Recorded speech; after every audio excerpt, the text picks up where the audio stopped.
It is told among the wise that the first war began before Arda was full shaped, and ere yet there was anything that grew or walked upon earth, and for long Melkor had the upper hand. But in the midst of the war a spirit of great strength and hardihood came to the aid of the Valar, hearing in the far heaven that there was battle in the little kingdom. And Arda was filled with the sound of his laughter. So came Tulkas the strong, whose anger passes like a mighty wind, scattering cloud and darkness before it. And Melkor fled before his wrath and his laughter, and forsook Arda. And there was peace for a long age, and Tulkas remained and became one of the Valar of the kingdom of Arda. But Melkor brooded in the outer darkness, and his hate was given to Tulkas for ever after. In that time the Valar brought order to the seas and the lands and the mountains, and Yavanna planted at last the seeds that she had long devised. And since, when the fires were subdued or buried beneath primeval hills, there was need of light, Aule, at the prayer of Yavanna, wrought 2 mighty lamps for the lighting of Middle-earth, which he had built amid the encircling seas. Then Vada filled the lamps, and Manwë hallowed them, and the Valar set them upon high pillars, more lofty far than are any mountains of the later days. One lamp they raised near to the north of Middle-earth, and it was named Illuin, and the other was raised in the south, and it was named Ormal. And the light of the lamps of the Valar flowed out over the earth, so that all was lit as it were in a changeless day. Then the seeds that Yavanna had sown began swiftly to sprout and to burgeon, and there arose a multitude of growing things great and small, mosses and grasses, and great ferns, and trees whose tops were crowned with cloud, as they were living mountains, but whose feet were wrapped in a green twilight. And beasts came forth, and dwelt in the grassy plains, or in the rivers and the lakes, or walked in the shadows of the woods.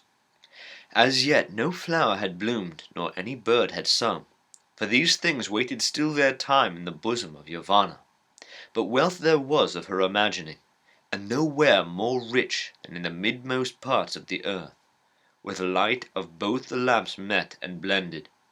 And there upon the isle of Almaden, in the great lake, was the first dwelling of the Valar, when all things were young, and new-made green was yet a marvel in the eyes of the makers, and they were long content. Now it came to pass that while the Valar rested from their labours, and watched the growth and unfolding of the things that they had devised and begun, Manwë ordained a great feast, and the Valar and all their host came at his bidding. But Aule and Tulkas were weary, for the craft of Aule and the strength of Tulkas had been at the service of all without ceasing in the days of their labour, and Melkor knew of all that was done. For even then he had secret friends and spies among the Maiar whom he had converted to his cause, and far off in the darkness he was filled with hatred, being jealous of the work of his peers, whom he desired to make subject to himself. Therefore he gathered to himself spirits out of the halls of Ea that he had perverted to his service, and he deemed himself strong. And seeing now his time, he drew near again to Arda, and looked down upon it. And the beauty of the earth in its spring filled him the more with hate. Now therefore the Valar were gathered upon Almaden, fearing no evil, and because of the light of Illuin, they did not perceive the shadow in the north that was cast from afar by Melkor, for he was grown dark as the night of the void. And it is sung that in that feast of the spring of Arda, Tulkas espoused Nessa, the sister of Orome, and she danced before the Valar upon the green grass of Almaden. Then Tulkas slept, being weary and content, and Melkor deemed that his hour had come, and he passed therefore over the walls of the night with his host, and came to Middle-earth, far in the north, and the Valar were not aware of him. Now Melkor began the delving and building of a vast fortress deep under earth, beneath dark mountains where the beams of Illuin were cold and dim. That stronghold was named Autumno, and though the Valar knew naught of it as yet, none the less the evil of Melkor and the blight of his hatred flowed out thence, and the spring of Arda was marred. Green things fell sick and rotted, and rivers were choked with weeds and slime, and fens were made, rank and poisonous, the breeding place of flies, and forests grew dark and perilous, the haunts of fear, and beasts became monsters of horn and ivory, and dyed the earth with blood. Then the Valar knew indeed that Melkor was at work again, and they sought for his hiding place. But Melkor, trusting in the strength of Autumno and the might of his servants, came forth suddenly to war, and struck the first blow ere the Valar were prepared. And he assailed the lights of Illuin and Ormal, and cast down their pillars, and broke their lamps. In the overthrow of the mighty pillars, lands were broken, and seas arose in tumult. And when the lamps were spilled, destroying flame was poured out over the earth, and the shape of Arda, and the symmetry of its waters and its land, were marred in that time, so that the first designs of the Valar were never after restored. In the confusion and the darkness, Melkor escaped, though fear fell upon him. For above the roaring of the seas he heard the voice of Manwë as a mighty wind, and the earth trembled beneath the feet of Tulkas. But he came to Autumno ere Tulkas could overtake him, and there he lay hid. And the Valar could not at that time overcome him, for the greater part of their strength was needed to restrain the tumults of the earth, and to save from ruin all that could be saved of their labour. And afterwards they feared to rend the earth again, until they knew where the children of Ilúvatar were dwelling, who were to come in a time that was hidden from the Valar. Thus ended the spring of Arda. The dwelling of the Valar upon Almerin was utterly destroyed, and they had no abiding place upon the face of the earth. Therefore they departed from Middle-earth, and went to the land of Aman, the westernmost of all lands upon the borders of the world.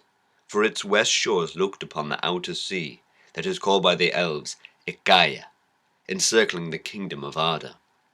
How wide is that sea none know but the Valar, and beyond it are the walls of night.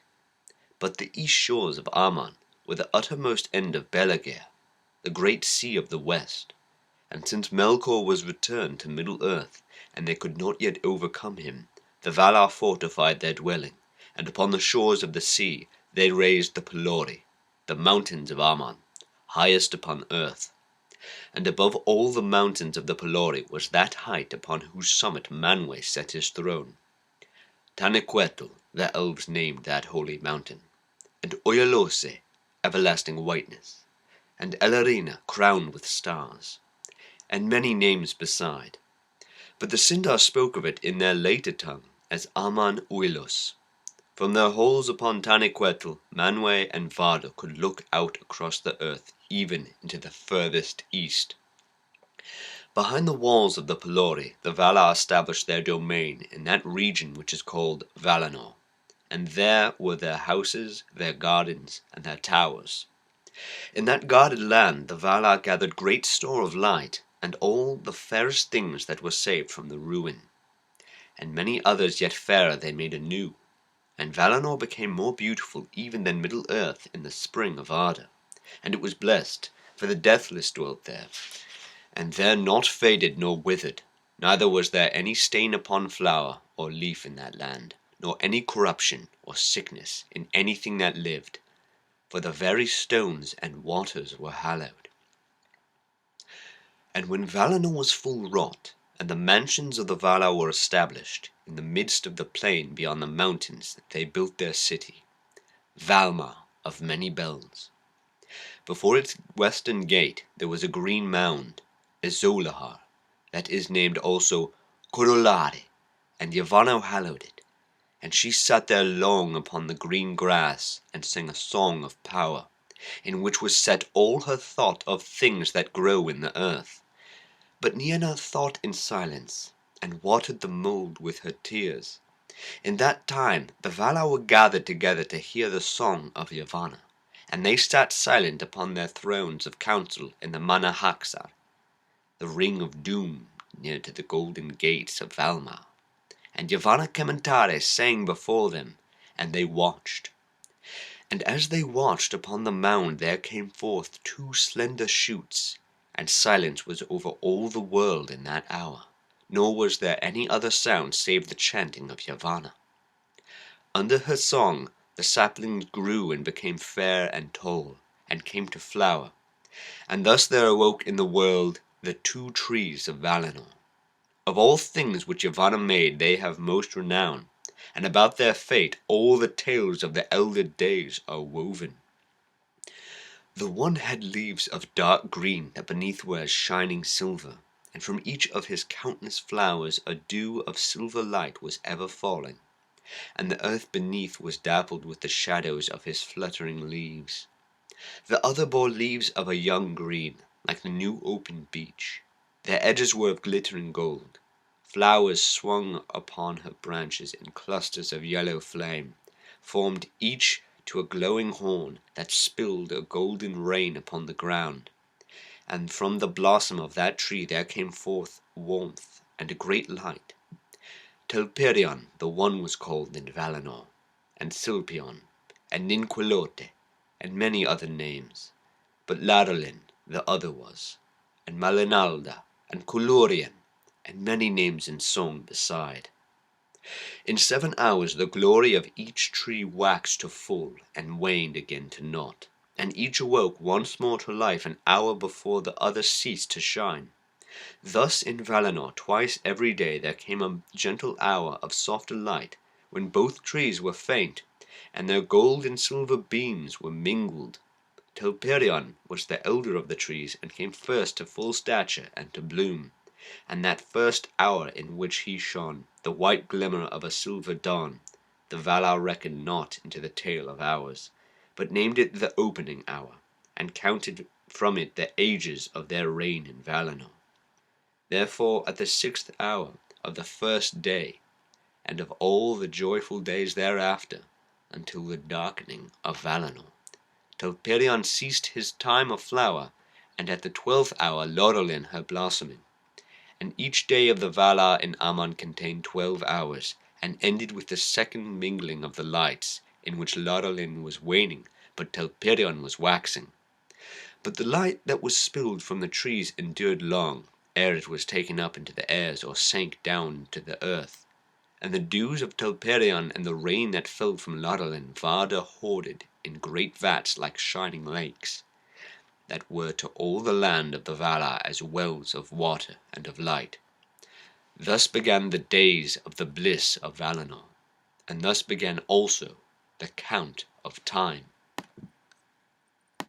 But as the ages drew on to the hour appointed by Ilúvatar for the coming of the firstborn, Middle-earth lay in a twilight beneath the stars that Varda had wrought in the ages forgotten of her labours in Ea. And in the darkness Melkor dwelt, and still often walked abroad, in many shapes of power and fear, and he wielded cold and fire from the tops of the mountains to the deep furnaces that are beneath them, and whatsoever was cruel or violent or deadly in those days is laid to his charge. From the beauty and bliss of Valinor the Valar came seldom over the mountains to Middle-earth, but gave to the land beyond the Pelori their care and their love. And in the midst of the blessed realm were the mansions of Aule, and there he laboured long. For in the making of all things in that land he had the chief part, and he wrought there many beautiful and shapely works both openly and in secret. Of him comes the lore and knowledge of the earth, and of all things that it contains, whether the lore of those that make not, but seek only for the understanding of what is, or the lore of all craftsmen, the weaver, the shaper of wood, and the worker in metals, and the tiller, and husbandman also, though these last and all that deal with things that grow and bear fruit must look also to the spouse of Aule, Yavanna Commentare. Aule it is who is named the friend of the Noldor, for of him they learned much in after days, and they are the most skilled of the elves, and in their own fashion, according to the gifts which Ilúvatar gave to them, they added much to his teaching, delighting in tongues and in scripts, and in the figures of broidery, and drawing, and of carving. The Noldor also it was who first achieved the making of gems, and the fairest of all gems were the Silmarils, and they are lost. But Manwe Sulimo, highest and holiest of the Valar, sat upon the borders of Aman, forsaking not in his thought the outer lands, For his throne was set in majesty upon the pinnacle of Tanaquetl, the highest of the mountains of the world, standing upon the margin of the sea. Spirits in the shape of hawks and eagles flew ever to and from his halls, and their eyes could see to the depths of the seas, and pierce the hidden caverns beneath the world. Thus they brought word to him of well nigh all that passed in Arda. Yet some things were hidden even from the eyes of Manwë, and the servants of Manwë. For where Melkor sat in his dark thought, impenetrable shadows lay. Manwë has no thought for his own honor, and is not jealous of his power, but rules all to peace. The Vanyar he loved best of all the elves, and of him they received song and poetry. For poetry is the delight of Manwë, and the song of words is his music. His raiment is blue, and blue is the fire of his eyes, and his scepter is of sapphire, which the Noldor wrought for him. And he was appointed to be the vicegerent of Ilúvatar, king of the world of Valar and elves and men, and the chief defense against the evil of Melkor. With Manwë dwelt Varda, the most beautiful, she who in the Sindarin tongue is named Elbereth, queen of the Valar, maker of the stars, and with them were a great host of spirits in blessedness. But Ulmo was alone, and he abode not in Valinor, nor ever came thither unless there was need for a great council. He dwelt from the beginning of Arda in the outer ocean, and still he dwells there. Thence he governs the flowing of all waters, and the ebbing, the courses of all rivers, and the replenishment of springs, the distilling of all dews and rain in every land beneath the sky. In the deep places he gives thought to music great and terrible, and the echo of that music runs through all the veins of the world in sorrow and in joy. For if joyful is the fountain that rises in the sun, its springs are in the wells of sorrow unfathomed at the foundations of the earth. The Teleri learned much of Ulmo, and for this reason their music has both sadness and enchantment. Salmar came with him to Arda, he who made the horns of Ulmo, that none may ever forget who once has heard them, and Ose and Uinen also, to whom he gave the government of the waves and the movements of the inner seas, and many other spirits beside. And thus it was by the power of Ulmo that even under the darkness of Melkor, life coursed still through many secret lodes, and the earth did not die. And to all who were lost in that darkness, or wandered far from the light of the Valar, the ear of Ulmo was ever open, nor has he ever forsaken Middle-earth, and whatsoever may since have befallen, or of ruin, or of a change, he has not ceased to take thought for it, and will not until the end of days. And in that time of dark Yavanna also was unwilling utterly to forsake the outer lands, for all things that grow are dear to her, and she mourned for the works that she had begun in Middle-earth, but Melkor marred. Therefore, leaving the house of Aule and the flowering meads of Valinor, she would come at times and heal the hurts of Melkor, and returning she would ever urge the Valar to that war with his evil dominion that they must surely wage at the coming of the firstborn. And Orome, tamer of beasts, would ride too at whiles in the darkness of the unlit forests. As a mighty hunter he came with spear and bow, pursuing to the death the monsters and fell creatures of the kingdom of Melkor, and his white horse Naha shone like a silver in the shadows. Then the sleeping earth trembled at the beat of his golden hoofs, and in the twilight of the world Orome would sound the Valaroma, his great horn upon the plains of Arda, whereat the mountains echoed and the shadows of evil fled away, and Melkor himself quailed in Autumno, foreboding the wrath to come. But even as Orome passed, the servants of Melkor would gather again, and the lands were filled with shadows and deceit. Now all is said concerning the manner of the earth and its rulers in the beginning of days, and ere the world became such as the children of Ilúvatar have known it. For elves and men are the children of Ilúvatar, and since they understood not fully that theme by which the children entered into the music, none of the Ainur dared to add anything to their fashion. For which reason the Valar are to these kindreds rather their elders and their chieftains than their masters, And if ever in their dealings with elves and men the Ainur have endeavoured to force them when they would not be guided, seldom has this turned to good, howsoever good the intent. The dealings of the Ainur have indeed been mostly with the elves, for Ilúvatar made them more like in nature to the Ainur, though less in might and stature, whereas to men he gave strange gifts. For it is said that after the departure of the Valar there was silence, and for an age Ilúvatar sat alone in thought. Then he spoke and said, "Behold, I love the earth, which shall be a mansion for the Quendi and the Atani. But the Quendi shall be the fairest of all earthly creatures, and they shall have and shall conceive and bring forth more beauty than all my children. And they shall have the greater bliss in this world. But to the Atani I will give a new gift."